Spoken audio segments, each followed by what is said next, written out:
beautiful souls, and welcome to Life with Ariana Nightingale. Today is the 16th of April and it is my greatest honour and privilege to bring you this video. This next video that you are going to see was made on the 10th of November 21. Sorry, I had to think for a minute there. And I refer to in this video of having a difficult time in my marriage. So I just want to reflect a little bit on that, being 3.5 years on. I understand, and I did understand at the time, that what I was going through was very different and it wasn't the norm. But I did truly believe in my heart that no matter what I went through, as long as it was for good, that my husband would stand by my side. Truly 100% believe that. That wasn't happening. And not only that, but my husband was going around telling people that I had a severe mental problem and some poking disorder. So this was very difficult for me, but I understood, and my messages at the time is that he wasn't doing that on purpose. And I just want to tell you all that I love my ex-husband very much. And I have no regrets. I honestly loved every minute of our marriage right up until the end. So I just want to say that this is just my story. This is absolutely no disrespect to my ex-husband, because I understand it must have been very difficult, but I thought that he felt the same about me as I felt about him. And you'll see in the videos to come that that didn't happen. And I still love him very much today. I'm not in love with him anymore, but I love him for our journey that we did together, and also for all the teaching that he has brought to me through this journey. Because no matter what happened in our marriage, I had to respond with love, my higher self. And if I didn't, like, I got to talking to every time I did something that was out of line, there would be this little voice inside my head that wasn't very kind. And I'd be like, oh, but it wasn't loving and kind. And these were the message I was getting. So I was just becoming more loving and more kind and more understanding, and I couldn't understand why someone wasn't loving that. So I knew I was spending a lot of time on my own, and for the first time ever, I wanted to spend time on my own. But it didn't mean that I didn't love my husband, and I think maybe that he took it that way. I don't know. He's never talked to me about it, or he's never told me how he was feeling. He doesn't want to talk about his emotions, and so I don't know. I actually don't know. You would have to ask him, and one day maybe we can do a video together and have a laugh about, where we were. So, and then I would talk about relaxing and chilling out instead of being a workaholic. Now, one of the things that when I first started this journey, I was a workaholic. I was Ubering between 40 and 60 hours a week, on average about 50. So I was going to work all day, driving, going home, kneading to the house and my husband, because I looked after him hand and foot. And then doing the normal things and that you do in a house.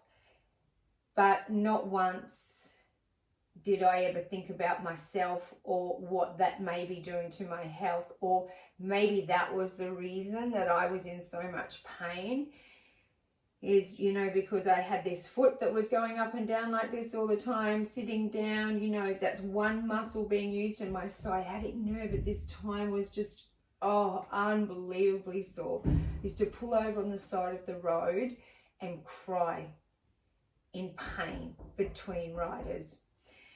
So anyway, then, so it was very hard for me to go from being a workaholic to this little voice inside my head to be told that it's time to slow down and allow the process of life to unfold. Yeah, I guess is a way to put it. So I was having difficulty with that. And I had a lot of guilt about it as well. So I, not only was I feeling guilty for myself, but I was feeling guilty. I was being made feel guilty for not working from someone else as well. Now, I just want to say that I wasn't not working. I wasn't working Uber driving at the time because it was COVID, but I had a hair extension business still. So I was finding that I didn't have to work.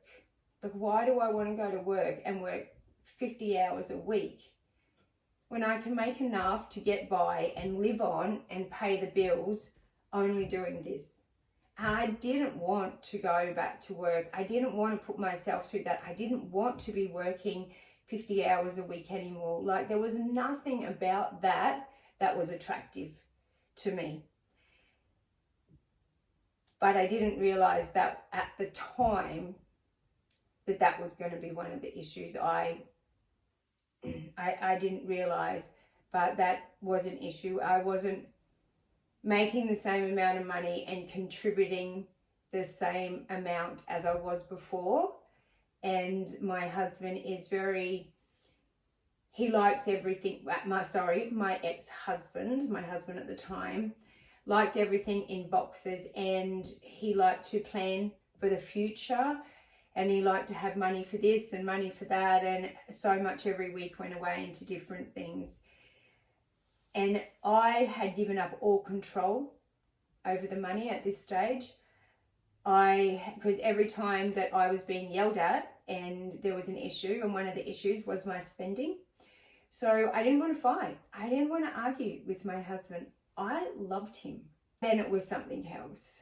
So I was starting to realize that it seemed like I couldn't do anything right.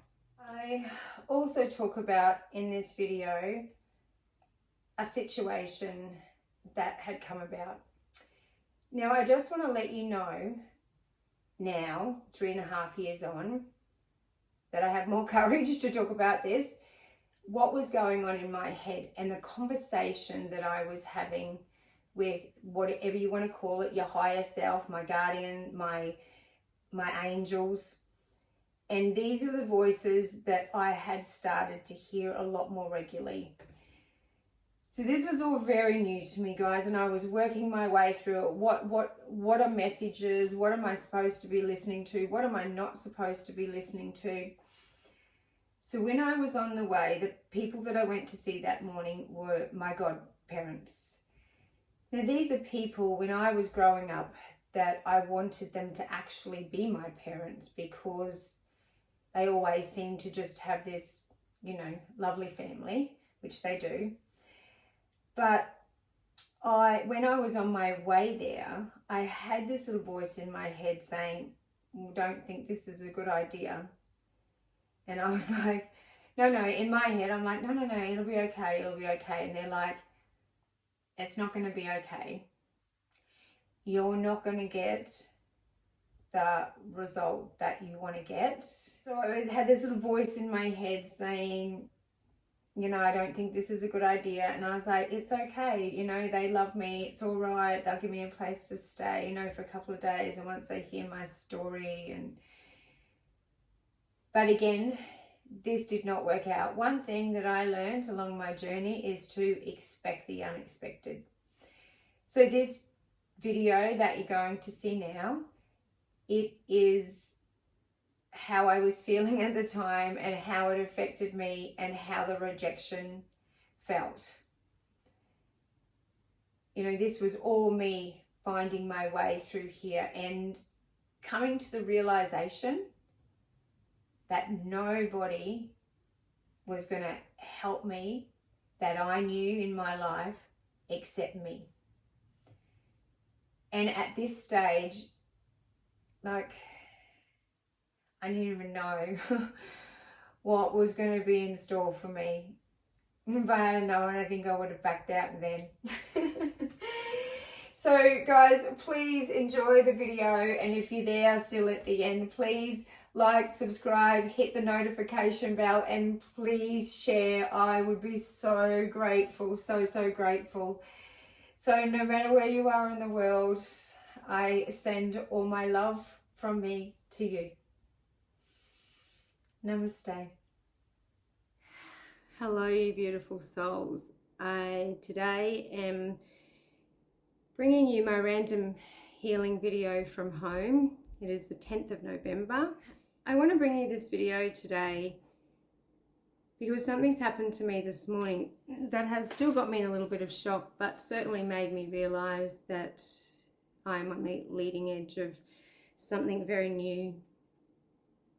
That sounds silly. Anyway, so I am having a difficult time at the moment, a very difficult time in my marriage.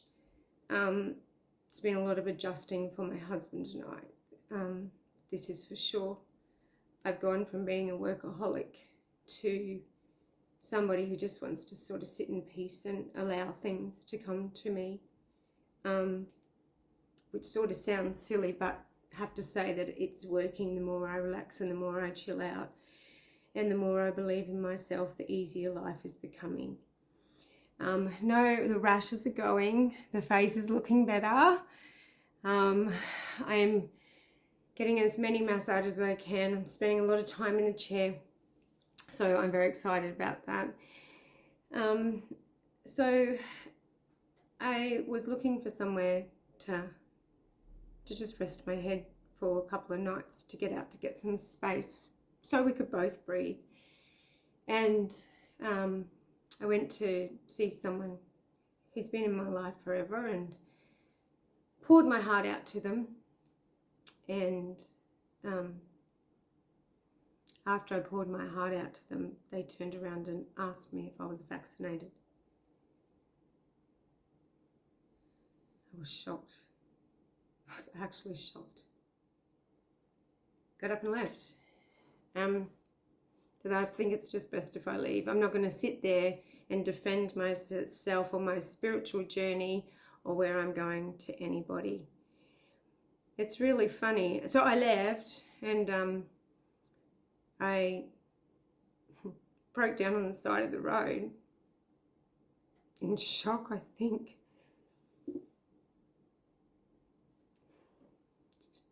Just wanted someone to feel like, just wanted to feel loved. Anyway, so I guess I just needed a hug. I just needed to know everything was going to be okay. So after I broke down on the side of the road, I went to the water park at Clontarf. I love going there. I really needed, I just needed to get into the ocean. Got up and did some exercises. It's really good for pulling up. I'm going to do a YouTube video from there. Wonderful people. And the lady at the park could see that I was struggling. She just grabbed me and held me. She held me in her arms. It was just so beautiful. Anyway, I just wanted to tell you my little story for today. So this journey is not easy at all. It has been the hardest thing I've ever done in my life, and it continues to be a struggle. I'm not giving up. I'm not giving up today, and I'm not giving up tomorrow, and my bodies will soon be fixed. No doctors, no medications, no specialists. All of you that are willing to do something different and take a chance and go against the grain, this is the channel for you. And I'm so grateful for every single one of you that is watching and following anywhere. And I hope that somewhere in the world I am making a difference in someone's life. Have a beautiful day. Take care.